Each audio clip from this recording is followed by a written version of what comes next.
এই গরমে গরম গরম বিরিয়ানি। তো প্রথমেই আমি কড়াইতে দিয়ে দেবো তেল মাংস রান্না করার জন্য। জিরা তেজপাতা দিয়ে, টমেটো আলু দিয়ে, পেঁয়াজ রসুন আদা বাটা দিয়ে সব মশলা দিয়ে দেব।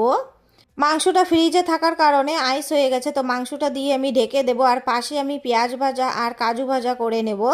পাশে আমি কড়াইটা বসিয়ে ভাত রান্না করার জন্য জল আর গোটা মশলা দিয়ে দেবো আর 4টা কাঁচা লঙ্কা দিয়ে জলটা ঢেকে দেবো ফুটানোর জন্য। পাশে আমার মাংসটা হয়ে গেছে, গরম মশলা দিয়ে নামিয়ে নেব। আর ফুটন্ত গরম জলে আমি মটর দিয়ে ভেজানো চালগুলো দিয়ে দেবো। ভাতগুলো হয়ে যাওয়ার পরে রাইস কুকারে আমি মিক্স করব। তো আদা ভাত নিয়েছি, কারি পাতা কিশমিশ ঘি দিয়ে দেবো, বিরিয়ানি মশলা আর কাজু ভাজা পেঁয়াজ ভাজা দিয়ে মাংসগুলো দিয়ে আদা ভাত দিয়ে দেবো। তার উপরে বাকি সব দিয়ে আবার কালারের জন্য দুধে হলদি দিয়ে সেগুলো দিয়ে দেবো। আর ঘি দিয়ে দেবো, পেঁয়াজ ভাজা কাজু ভাজা দিয়ে রাইস কুকারে বসিয়ে দেবো।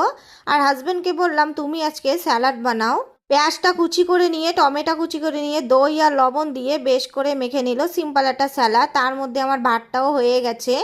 ভাতটা কতক্ষণের জন্য রাইস কুকারে ভাপে দিয়েছিলাম, দেখতেই পাচ্ছ বেশ ঝুড়ো ঝুড়ো বিরিয়ানি হয়েছে। এরকম বিরিয়ানি না হলে মজা আসে খেতে, খেতে তো একদম দারুণ ছিল।